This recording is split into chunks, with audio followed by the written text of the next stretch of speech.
Okay, good afternoon, everyone. Hope everything is well. We're here in beautiful Hawthorne, California, at the AEM headquarters, and I'm in a very, very special office. My good friend Lawson, he's working away, as you can see him right there. He's pretty good. There he is. How you doing? Hello, sir. Good seeing you. Good seeing you, Bear Witches. Austin, good seeing you as well. Thank you so much for joining. Hello, Sam. Good afternoon. And for those of you on YouTube, thank you so much for joining us. Forgive my crude setup here. In my infinite wisdom, I left my stands at the office in my haste to get here to AEM. So in the office, you can see quite a few accolades in the back. Some really cool stuff. You can see a Bisimoto Hot Wheel right there in the corner, which is pretty cool. Hello, August. Good seeing you. Dad, husband, Evolver. Cool name. Good seeing you. Mike from Florida. Good seeing you as well. DM Motorsports. Greetings.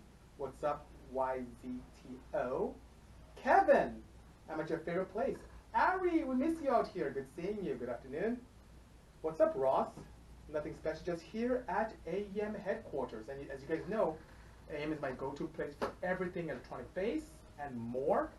From hard components, you name it, this is my spot. Alfie from up north, Miami Speedster. Good afternoon. And I'm here with Lawson, who many of you may remember from my previous Tech Tuesday. But Lawson, hello, Turbonetics. Tell us about yourself, because some of my friends here don't know who you are. Hi, how are you? I'm Lawson, I'm the marketing manager. I would say hello, but my eyes are nowhere as good as BC, so I cannot read what's coming through on the phone, but it's great for you. Thank you for joining us. The Director of Marketing and Public Relations for AEM Performance Electronics. Been with the company for almost 19 years now, so I started here when I was a lot younger, and I had the good fortune of meeting BC at Battle of the Imports back in the very early 2000s. We were running the Hondas. Yeah. So anyway, so basically my job is to try to keep you guys informed, let you know what's coming out. I handle all of the communications, so I'm in charge of making sure that our website stuff's accurate, that we're getting information out on Facebook, that people are responding to you. So if they're not, let me know. I'll fix that. Why are you giving out these arcs? Why are you saying that? Tom Polly says you look much bigger. That's what Tom Polly said. Thanks, Tom. ITB Kevin says he loves your components. Please give him a CD5. Actually, a CD, yeah, 5 would be ideal. Yeah, CD7 would be too big for your dash. He has a EF Honda. So, Red House, thank you so much. As a matter of fact, I might have a little something. So Kevin, he may have something to show you, which is pretty cool. Should we drop it now? Yeah, I think we should drop it now. All right, so Kevin, you can check it out. this. So hang on. One of the cool things about the Dash is everybody's it's not only being embraced by the enthusiast community and racers like you guys, but we have companies that specialize in enclosures now starting to develop some products for it. And Classic Dash, which does a lot of domestic-based stuff, they love it, and they've developed a few enclosures like this one here for the CD5 that will install right onto your vehicle. So it you remove the stock gauge cluster and has mounts to mount into the stock location. So there's no cutting, no drilling, no modification, nothing like that, and then you install the CD5 and you're good to go. So they have this for 92 to 95 EG, and they validated 99 2000. I don't know whether that'll fit the 96 to 98. My guess is one of two things. They haven't gotten the 96 to 98 in to test fit it yet, or it may have different mounting locations, but that's really a question for Classic Dash and not us. They also have them for 5th gen Camaros and actually some domestic cars. Nice. That are popular in drag racing, where they're removing the stock enclosure and putting in a CD5 carbon display. So Kevin's asking, can he trade in his race pack for it? Can you trade in your race pack? I would suggest eBay. eBay, and then take the money and invest it in a CD5, which you'll probably get a good chunk of change for that, so it'll get you most of the way there. Yeah. The beauty of the CD5 and CD7 carbon displays is they're fully enabled. Obviously, we have options. You can start with just the base display. The software is free. The editing software is free. If you opt for the logging version, our data analysis software, AEM Data, is free whenever we update it. you just go ahead and download that update. In fact, you don't even have to own our products. If you want to see the software, you can go download it now from our website and play with it, and then hit us up for tech if you have questions. We have the manuals online in our instructions section of our website, so it's all there for you. And we're never going to charge you for upgrades. So we're not going to say, oh, get the logging version, but if you want a special version of our logging software, you've got to pay us more money. It's all there, it's all fully enabled, and whenever we make improvements, you have full access to that. And guys, Lawson is absolutely correct. The software is super user-friendly. I've downloaded it. I can put all kind of cool things on it. It's more of a graphics base, which is pretty exciting. So you can put your own face on it and use your eyes as measuring devices if you wanted to, which is pretty crazy. Am I freezing here? I don't know if I'm on Wi-Fi or not. Let me just take a look. No, I should be okay. If I need to go out and come back in, let me know, guys, and I'll come back in. Unless it's your phone, DA Motorsports, which is pretty interesting. Hello, Parker. Good seeing you indeed. And there's something else you have which is pretty new. There's something you have which is very exciting for us boosted guys, which we love so much. What is that device that you have? Any of you guys familiar with the TruBoost gauge? Do you guys know what TruBoost is? Let us know. TruBoost gauge has been around for a long time, and it was part of our classic digital gauge line. So it's our first iteration of gauges, and it's really successful. Simple gauge. The idea behind the original TruBoost, and I think a big reason for its success, is it provides you with that digital accuracy, but you don't have to connect it to a laptop to program it. You can program the interface through the two buttons on the gauge face, and we sold quite a few of them and got a lot of people who love them. Even saw a dude that got a tattoo once. Oh my goodness. Yeah, it was epic. In fact, I should put it up on Facebook sometime. It's super cool. But as you know, a few years ago we released the X Series digital gauge line. So this brought you a larger center LED, I think like 2/3 or 3/4 larger, so much easier to read center LED, super slim design. We call it supermodel thin, like the cup depth Supermodel thin.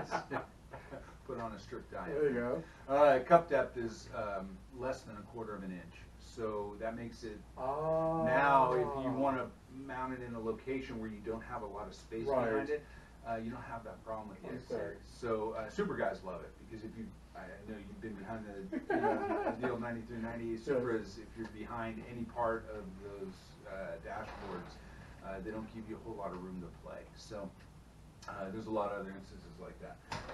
We've discontinued the TruBoost gauge. It is no longer available for sale, and that is because we released, or we're about to release, the X Series version of the TruBoost gauge.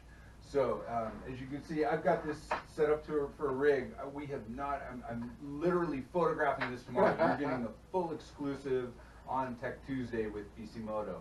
So the new TruBoost gauge will include a boost solenoid, as the other one did. But what's really cool, if you remember, the original TruBoost gauge went up to 35 PSI, but if you needed a higher level of boost control, then we sold a 5-bar upgrade. That's no longer necessary. We have better componentry, we have a better internal map sensor, so now we're going to go all the way up to 5-bar. Oh, nice. Internally. So you won't have to upgrade if you're running a higher boost level and pay for an ancillary kit. This thing will be able to grow as you continue to build the bottom end of your engine and increase the breathing on the top end to run more boost. Jerry Photo is saying thanks for doing these. Appreciate it. It's always good to be able to share the knowledge and products ahead of time, and you get the full scoop before anyone else in the industry, as Lawson has mentioned. And then Robello is asking, what are you guys talking about? Headlights? No, it's not headlights.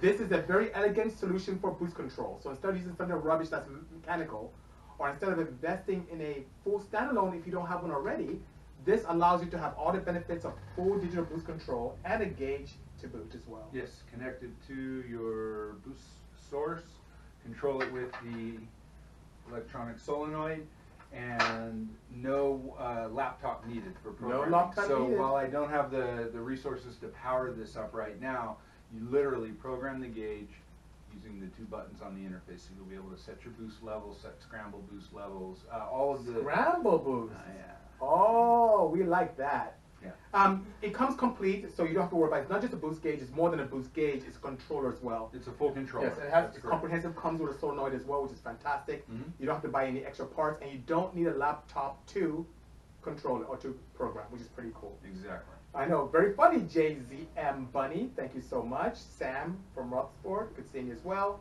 My pleasure indeed. Yeah, it's a full sending gauge, yes. You can fully send it and scramble boost at leisure, which is pretty cool. I love it. Whoever said that, when you see the post on social, once we have the photography and video done, that's what we'll lead with. Full sending gauge. Very nice. Oh my goodness. Oh, you like the frames? Yeah, they're pretty nice here. Thank you. Cool. That's cool. My wall of fame. That's the wall of fame. So that was our drag car, our NHRA and Nobi Drag Race Association Pro rear-wheel drive drag car.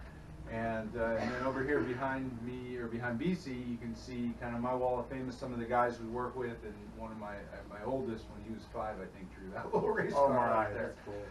So very nice. Full send hashtag. Yeah, I think that's a good one. Mm-hmm. Thank you so much. So, am I doing Hyperdrive Season 2?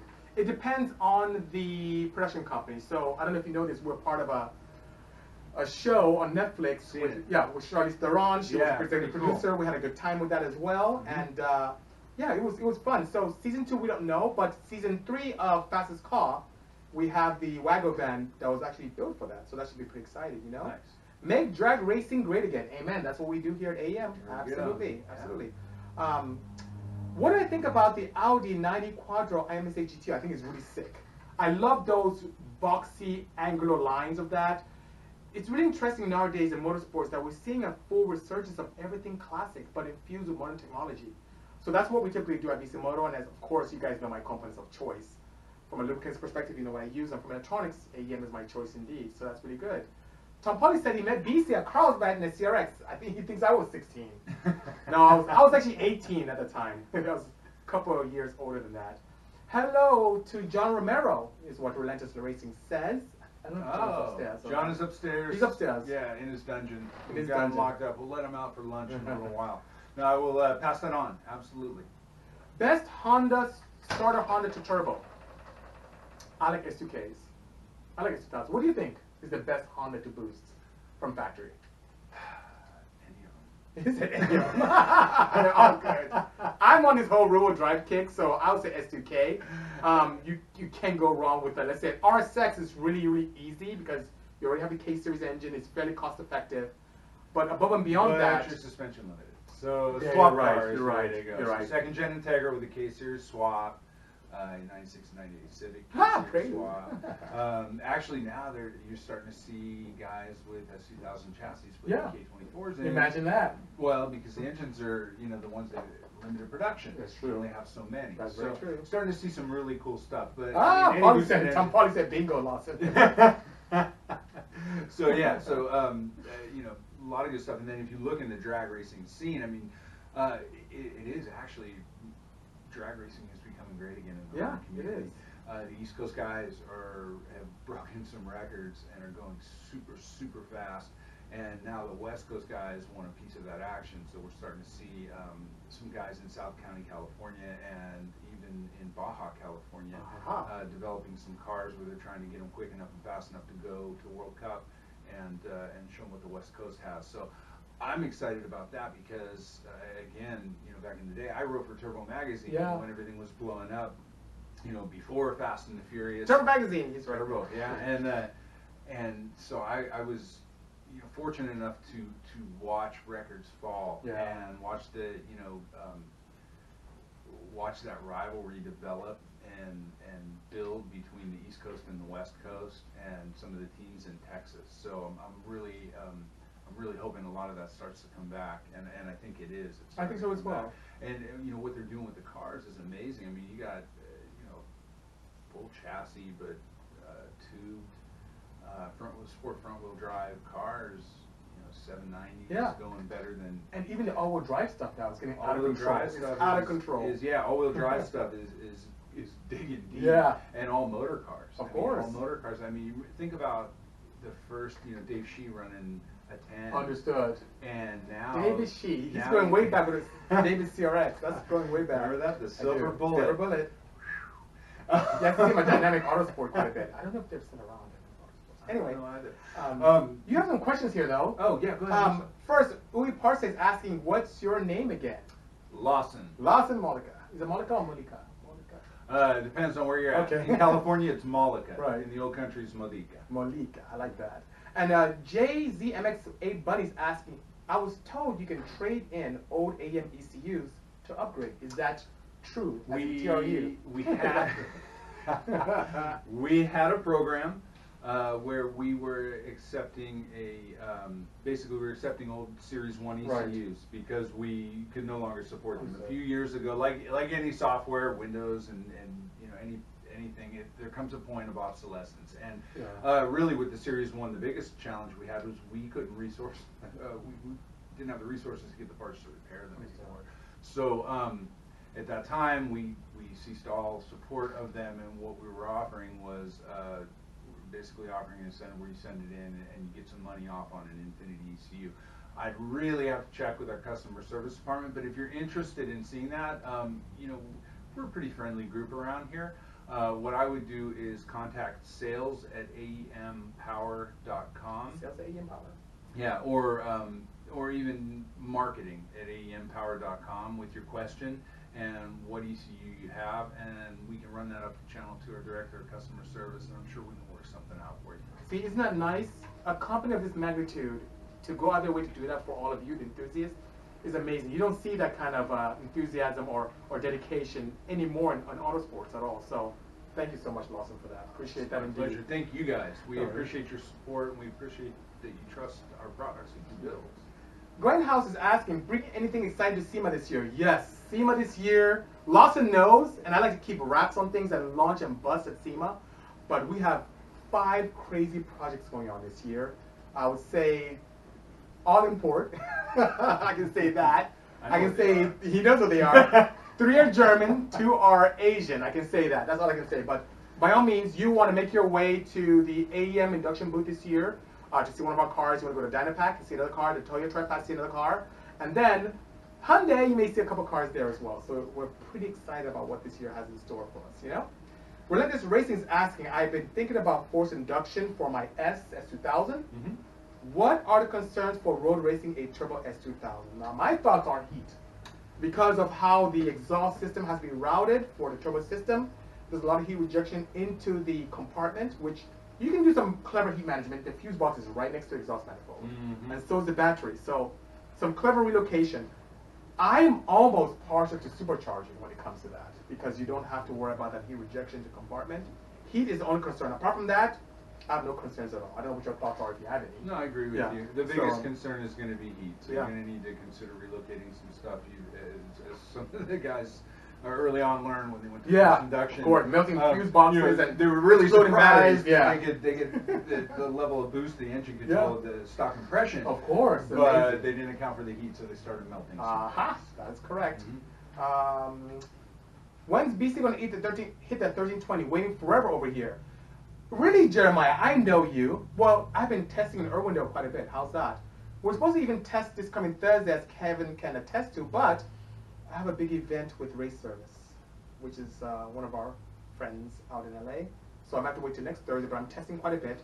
Upgraded the gearbox in the wagon to allow for more advantageous travel down the quarter mile, opposed to 8 only. And Hoonigan will be covering the resurrection of my Insight. How cool is that? So my pistons came in on Sunday. They're going to cover the entire build, the dyno, and then to the track. So Jeremiah, it's coming soon. Hang tight. I'm even rewiring. Oh, I know. Oh, I'm sorry. I was going to shock him with that. I'm sorry. No, I'm pretty good beans from Lawson. But it's a really exciting thing. I'm having Ryan redo my whole harness because I don't like how the harness is. It's pretty archaic. And we're going to have a lot of fun with that. Yeah, he's doing our whole harness. That's great work. You know. Cheers for Diego Higa, absolutely EP3. He did very well in that show, and well wishes to him out in Brazil. You know, Lawson knows a great steak place in Vegas. Where's this steak place you know in Vegas? That's so good. Oh, who said that? Tom Pauly. Oh, Pauly, Golden Steer, baby. Golden Steer. Steer. You're gonna do it. You gotta do it old school. Oh my goodness. Yeah, look it up. It's cool. There's a giant golden steer out in front. I figured, you know what? It was one of those things. It was, going to SEMA forever, going to Vegas forever. It's across the strip. So if you're heading down the back way to go down, like if you exit, what is it, Sahara? Okay, So it's off okay, Sahara, and I'm thinking that would be north. So that'd be on the east side of Sahara. Okay. So if you cross over the strip and you're heading back toward the freeway, it would be on the right-hand side in the strip mall. A very unassuming strip mall, but you know, SEMA, you make a lot of runs to like Home Depot for little bits and pieces and stuff when you're assembling the booth, and I'd pass this place all the time, and they had a giant golden stair. I said, any steakhouse it's got the sand to put a giant golden steer up in front of it. Better have a good steak. Yeah. It's fantastic, and it's old school Vegas, so the dark woods, very mobster Vegas. Very nice, yeah, very nice. Okay, let's see. Nitro Solar, what's good? Nothing special. I think Helix is missing. Interesting screen name. Would you recommend a turbo to 97.2? Yes. I'm not opposed to turbocharging even the naturally aspirated Porsches, especially because the induction is very healthy. The heads flow very well. A lot of people then tend to pay attention to those, especially with the 997.2, which is an M97 based engine. Yes, you can. I don't have kits for that available yet. I may be shooting for first quarter of next year, but stay tuned. Maybe I'll have something for you. Shouldn't be a problem whatsoever. It's Lawson at AEM. Yes, it is. Tom Polly. Chris A. Good seeing you as well. You need an ECU sponsor. I do too. We have ECU sponsors. Now, as I've mentioned many times on my Tech Tuesday, guys, you know, Lawson is a good friend. Has supported me all these years, but it has to be a benefit for not only yourself but the company too. So if you have the opportunity where you can help him, he'll be more than happy to help you. So we have on our website, we have in the About Us section, so if you go across the horizontal navigation bar up top and click on About Us, it'll drop down. There's a page about sponsorship. The thing you have to consider when you're thinking about sponsorship is not really what we can do for you. What can you do for us? What's the return on investment going to be for us? We get a lot of sponsorship requests, lots. And we do look at every single one. Unfortunately, there's a lot out there where people are like, oh, well, you know what? I'll put you on my Facebook page, or I'll put my sticker on your car, or I'll I have an Instagram following at this. And while I can understand and appreciate that, you know, some people have big audiences and things like that, that doesn't necessarily translate into a good sponsorship relationship with us. Look, the best sponsorship relationships that we have, even starting out with BC years ago, was built on a foundation of understanding what our sponsor needed, their understanding of what we could provide, and then also having clear communication about what the expectations were. And within the scope of that, it's about more than just putting a sticker on a car. It's about a lot more than just taking pictures of your car and tagging your sponsor among a sea of other tags of other sponsors that you may or may not have, or you may want to be trying to acquire. It's about if you're using somebody's product and they're working with you, then they put their faith in you to champion their product, and you obviously selected it for a reason. If you're looking at it as from the standpoint of, well, you know what, I love AEM gauges, but if they don't sponsor me, then I'll go to Gauge X company or Gauge Y and I'll ask them for sponsorship. Then you're not really sincere about it. You're just looking for free parts. Right. But if you believe in the brand that you're working with, then what most companies, at least what I'm looking for, is I want you to share with your audience and share with people, why did you pick AEM? What is it about our product that sets it apart? What is it about our product that made you want to choose to have a relationship with us? What about our products create a solution for your vehicle, for your performance vehicle? That's the kind of stuff, and when you start to see that, that's when we really start to see that quality return on investment. Because now you're sharing your passion with for our brand with your audience, and you're also providing solutions for your audience. And guys, I'll be completely transparent with you. You guys are my family, and I don't mind Lawson hearing me say this, but I've been offered a lot of ECUs for free, but I actually pay money for my Infinities. I actually pay money. Yeah. So no joke. Honestly, and he's in charge of marketing. He can tell you that I actually pay for it. So that being said, I believe in the brand. You guys know how much I care about AEM and how much I use it and how it's allowed me to be a better tuner, and for me to have very reliable projects. It's absolutely fantastic. It gives me all the features without them charging me to unlock, which is a big deal, guys. You have no idea how big a deal it is that I don't have to pay him to get dual knock sensing or to get dual O2 sensing or to be able to have closed loop functions for any kind of safety protocol. It's amazing, so thank you so much. Greetings from Azerbaijan. Thank you so much for joining us. Very Any cool. love for the KA24DE motor? Tons of it. You don't watch my videos, huh? You need to go subscribe on the Bisimoto YouTube channel. I have quite a few KAs being tuned on the AEM on my dyno, so we have some love for that as well. Way underrated motor. motor. It is, I agree. Way underrated. If you will. Thank you so much, Nick Moses, saying that keep up the great content, sir. Thanks a lot. Look at my page. Maybe you want to wrap a steering wheel. Oh, maybe I will. I'll think about that. Pure FTW, thank you so much. Nitro Solar, you're asking, do I use factory knock sensors or Bosch as well? I use both. So on my AEM ECU, the great thing about the AEM Infinity allows me to not only configure what windows I want to capture for knock, I have the flexibility of being able to capture certain frequencies based upon not only the chassis itself, or also the knock sensor that I'm using. So I've used Bosch, which you see a lot in the Porsches. I've used factory, which I've done on a lot of my Honda projects, to allow me to not only keep my engine safe by looking at knock per cylinder, I can also address knock per cylinder and load, something I can't do with other engine management solutions that are somewhat popular in the Honda market. I can do that with Infinity. So yes, I use Knock both. sensing circuits open the world up to you, right? Yes, it does. I don't even know how you functioned without it years ago. I don't even know how I even did anything with it. It's absolutely fantastic. Yeah. Let's see. What's going on? Nothing special, Mr. Sinister. H22 or B18C for automatic with turbo, reliability, cost, and easier to do. Definitely the displacement H22. Mm-hmm. The gearbox in On the big automatic is a block. little bit more, on the big block. The gearbox is also a little bit more robust, but you can't reliably push more than 400 on the automatic transmission. You kill things rapidly. There's a company back east known as, what is their name? Oh, it escapes me now. They do some gearbox, level 10, I think. They do some gearbox modifications. Level 10 does really good work. Yeah, they do. So they can probably help you get a little further, but you're not going to make four figures with that. You may have to go to something sequential or otherwise to make that happen. You got a new car. Wow, Batman. That's good to hear. I'd love to hear about your new project, which is really cool. Thank you so much. Bisimoto, specialist for explain swap engineering. Congratulations, sir. Thank you so much, Ibrahim. Appreciate that. Where are you in that Netflix show, Hyperdrive? Well, I was in almost every episode in the stands. And then I think it was either episode 3 or 4 where Saul and I was like guiding him through the course.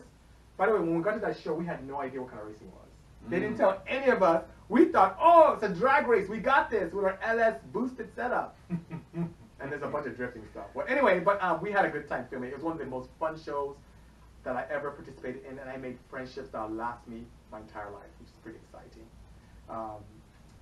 Win races and turn heads, doing it like BC does. Thank you so much, Tom Pauly. Tom is really vocal today. I appreciate that. BC, tell Need for Speed to let you build their games from now on. Thank you so much. We had a great relationship with EA. We built a Porsche for the Need for Speed, not this one that's out now, but the one before. And that was, it had an Infinity too. It was pretty cool. And also that same car was in the Amazon Studios, I was going to say Top Gear, that's a very bad name to say. Grand Tour. Grand Tour. So the very first episode, which is pretty exciting as well. So, see, Lawson's had my back for a long time. Winning the race with the best AEM parts. Amen, R35, R13. Thank you so much. Does the AEM ECU control AC once the factory ECU is removed? What do you think about that? Well, so if you have AC on the track, absolutely. So once again, I must reiterate, guys, you know this. Engine management solutions are for off-road use only. You're not supposed to use it to drive around. Unless you're out of the country where they don't care about that to your region. But by all means, it's for off-road use. I use them for racing. I use them for off-road use, which is what you can do. So if you're in the pits or on the track, we did an episode recently with, oh, am I supposed to say this? Well, there's an episode coming out with a very popular celebrity, and we're using AC on the track. Which I don't think we're supposed to be doing that. Using AC on the track as a water. But if you have enough horsepower and you're not missing the parasitic track, yeah, it was great. Go for it. So yes, you do have the protocol to control air conditioning on both Series 2 and also the AEM Infinity. So hope that helps. I have AEM everything but the dash. I know, Kevin. We'll make that happen. We have to change that. Sylvia Pennies. We'll make it happen, eh? Well said, AEM, says Migo Meha. Thank you so much. Migo Meha, I think. Honestly, if I ever get a sponsor, I would be there every day, just like bothering BC, picking up his brain for information. And you know what? This will be the place to be because I'm literally, Lawson can attest to this. I'm at AEM every week. Every week? I'm here every week. It's kind of sad. It's pretty cool. I should get a bedroom here. I think it's cool. I mean, Lawson we've been thinks talking it's about cool. having lunch for 3 years now, maybe next year. Ooh! What? AJ has a great question. What's the question? I don't know if I should let you answer or if I should answer, because I know the answer to this one. I'm so excited. Okay.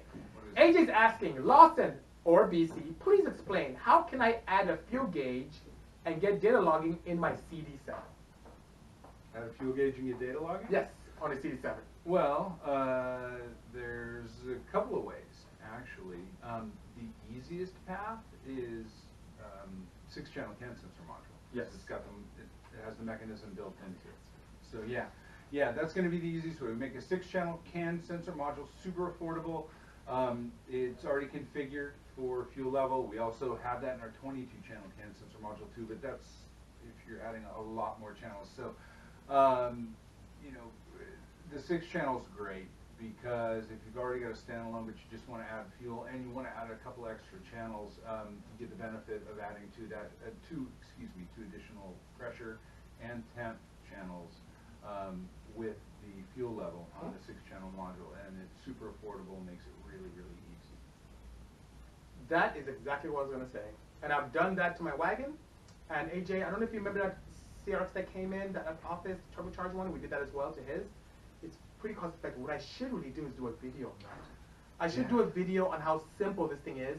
I'm telling you guys, for fuel gauge, it's literally 4 wires. It's power ground, sensor, and also signal. And that's it. Of course, you want to do a CAN high and low that connects to it as well. But it's so simple. It's disgusting. And literally, I didn't believe what Honda had in the book. I actually went to the like a Chilton and saw what MT ohms was and top ohms was. I just input into the dash and boom, it worked perfectly. And because I didn't believe it, I took out this sensor, raised it up high, low. It was exactly the same. It was perfect. So did you see? You're smarter than I would have. I would have taken out what I would have. I just want to empty the tank and got a gallon at a time. It's not so hard on the EF to take out. It's not so hard. It's literally the cover, and you kind of hit, and you take off the little resilient resistance cover and pulls out and check it, and it's great. It works well. So it's pretty exciting. So it's pretty cool.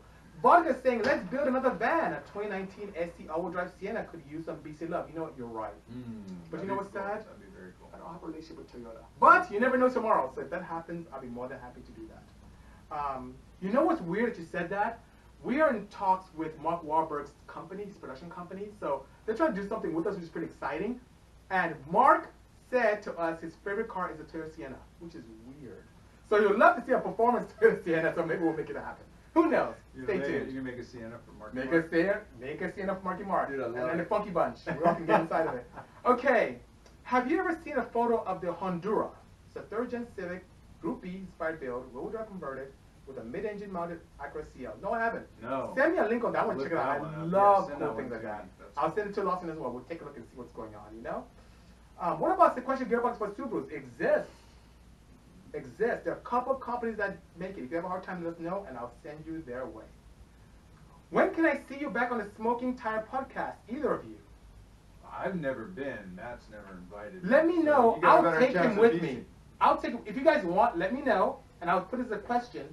I'll take Lawson with me, because I have a couple of projects that we're building this year. I don't know if you know, but both those Porsches, the one that Matt, he's going to drive both. Oh, and really? then he wants to be, because he wants to compare. We have 2 people who want to drive our cars who want to compare You them. got logging dashes in this too, right? On one of them. And we're going to change Okay, that we then. have to So change it. because we need to Oh, that's good data. You got good data and track map, and then you can sit down with him afterward and show him where he thought he was adding it. And he was So I'm in trouble now, guys, because I have a logger on one and not the other. I need to change that, so we'll make it happen. But yes, that's a good idea. Yeah. So if you guys want, I'll grab Lawson, take him there with me, and we can talk more tech, which is what I know. Okay. Can we get more imports in Need for Speed, like the Glanza and Toyota Chaser? That's totally up to Electronic Arts.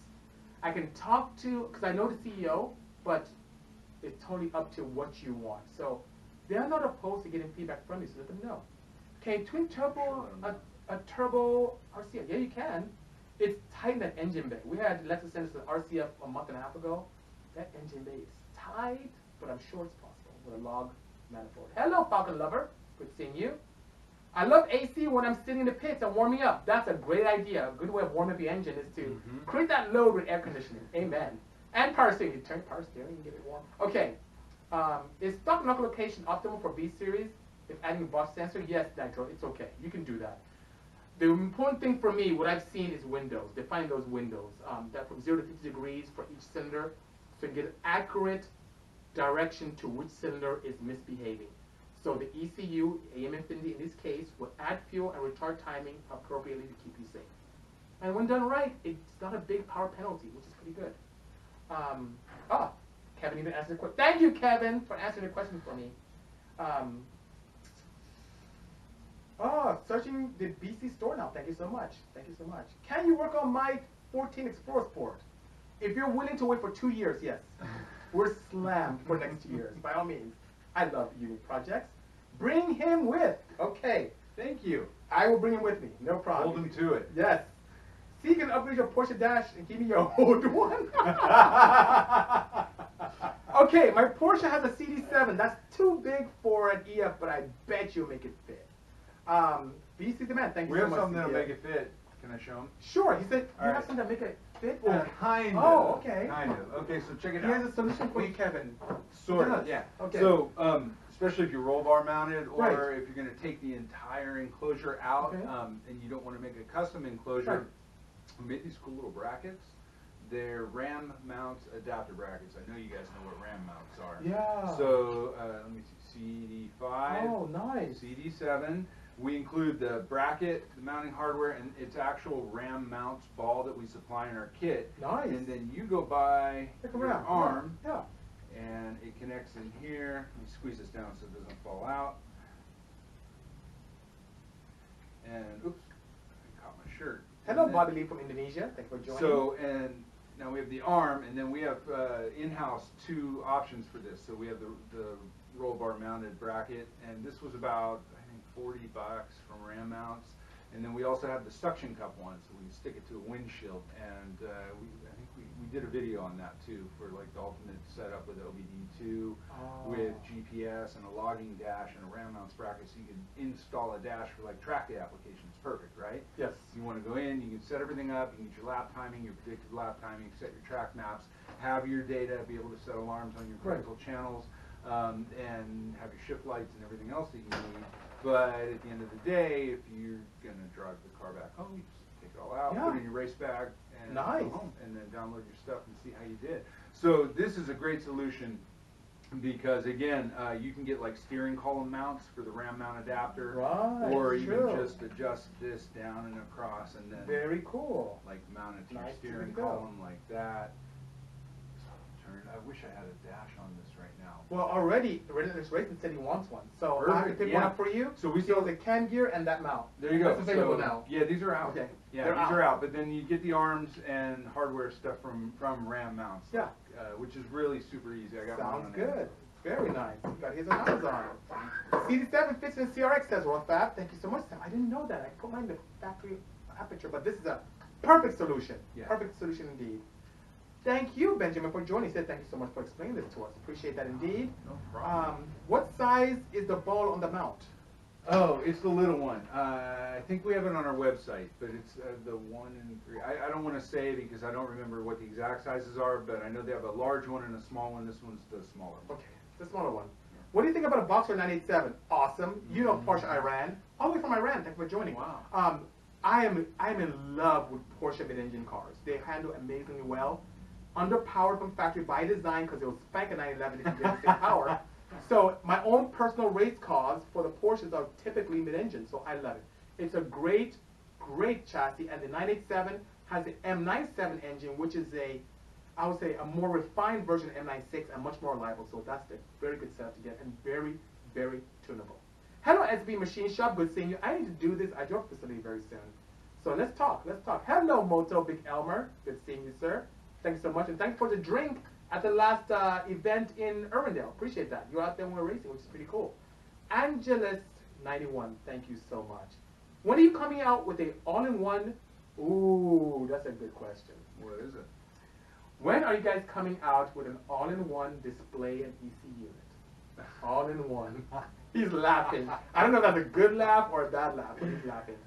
That is a that's That'd be good, though. that would be, Yeah. yes it would be.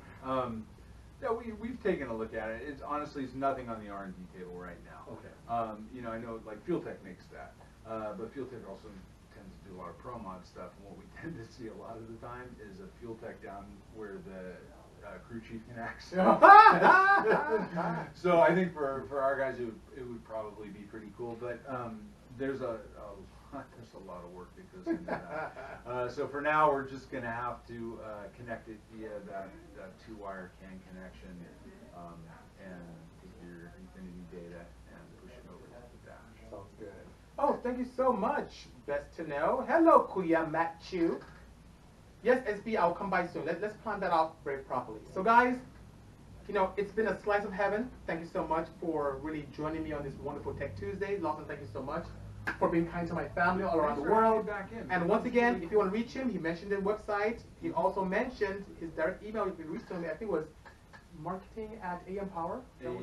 Marketing and AEM Electronics. AEM Electronics, okay. Power will get there too. Beautiful, beautiful. And guys, I really appreciate your audience. And you've been with me as we get closer and closer to my 100th episode, and I haven't missed any. So this will be up here for 24 hours. I will have it immediately up on our podcast networks, whether it's Spotify, iTunes, Anchor, Radio Public, you name it, it's there. Just search for Bisimoto and it'll pull up. It's everywhere. And then I'll have it on YouTube in about a week or so. So guys, thank you so much for joining. Lawson, thanks again for being a great host and for having great products. Thanks for coming in. And guys, I will send some information and I'll make sure I drag Lawson around with me when we go to see Matt Farah.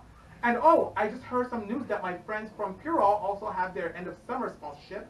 So I'll send a post to that as well. You can hit them up on PurOl USA here on Instagram and ask them what the sponsorship is all about. The criteria is similar to what Lawson mentioned. And if you need good things, good things are definitely worth it. So guys, solid. Take care, everyone. See you soon. Cheers. You're awesome too, Byron. Thank you guys so much. Sounds good, DJ. Cheers. Bye-bye.